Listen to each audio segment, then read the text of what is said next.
नमस्कार और स्वागत है आप सभी दर्शकों और साधक जनों का हमारे YouTube परिवार श्री आर्यवर्त संस्थान में। जब कोई साधक पूर्ण निष्ठा के साथ माता भैरवी की शरणागति को स्वीकार करता है तो उसके भीतर ऊर्जा का घर्षण मात्र एक शारीरिक अनुभव नहीं बल्कि एक आध्यात्मिक प्रलय की शुरुआत है। इस अवस्था में घबराना सर्वथा अनुचित होता है। आपको अपने मूलाधार से लेकर आज्ञा चक्र तक एक विशेष प्रकार की उष्णता का अनुभव हो सकता है। यह कोई साधारण तप नहीं है, यह कोई साधारण ताप नहीं है। यही माता की वह तप अग्नि है जो जन्मों जन्मांतर के संचित पापों, जड़ हो चुके कुसंस्कारों और चेतना के अवरोधों को जलाकर भस्म कर रही होती है।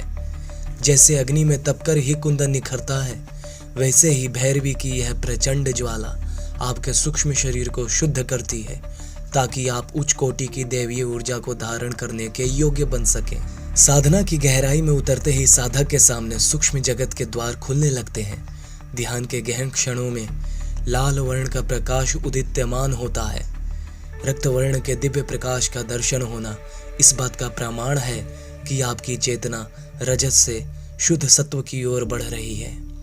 कान में कभी घंटों की ध्वनि, कभी शंखनाद या कभी सूक्ष्म झंकार सुनाई देना यह दर्शाता है कि आपकी प्राण ऊर्जा सुषुम्ना नाड़ी में प्रवेश कर रही है। शरीर में बिजली जैसी तरंगों का दौड़ना इस बात का संकेत है कि माता भैरवी ने आपकी करुण पुकार स्वीकार कर ली है। परंतु एक मार्गदर्शक होने के नाते मैं आपको सावधान भी करता हूँ कि इन अनुभवों का प्रदर्शन किसी के भी सामने कभी नहीं करें। तंत्र शास्त्र का गुप्त नियम है गोपनीयम प्रयत्नेन, अर्थात अपनी साधना और उसके फल को वैसे ही छुपा कर रखें जैसे कोई दरिद्र अपने अंतिम धन को छुपाता है।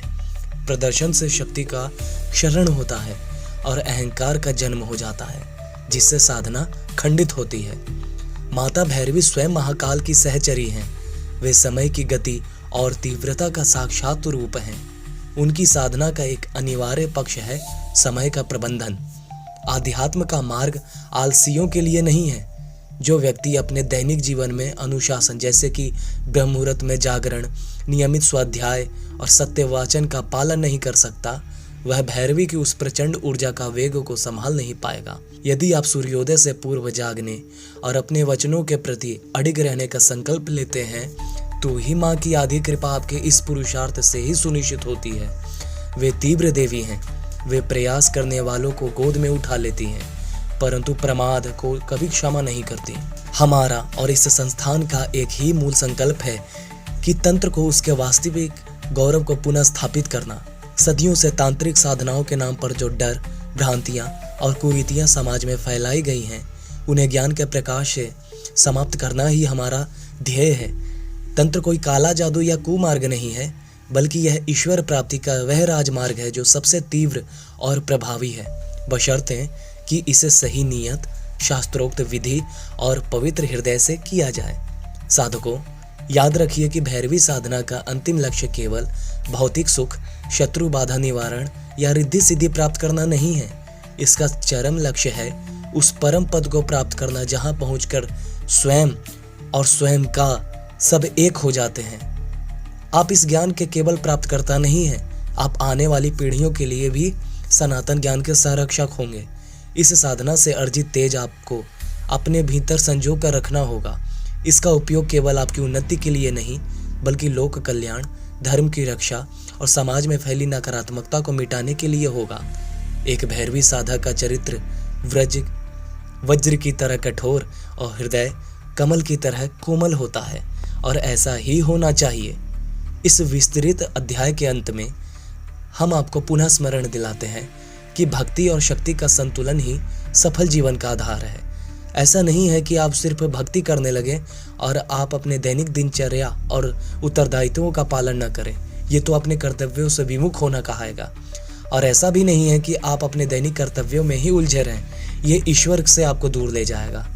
तो शक्ति बिना भक्ति के अहंकारी बनाती है और भक्ति बिना शक्ति के असहाय होती है। यदि आप इस दुर्गम पथ पर आगे बढ़ने का निर्णय ले चुके हैं तो अपने भीतर के अंतिम भय को भी इसी क्षण माता के चरणों में विसर्जित कर दें। जब आप जाप की माला उठाएं तो मन में केवल एक ही भाव हो, हे आदि शक्ति, हे त्रिपुर भैरवी, मैं आपका बोध बालक हूँ।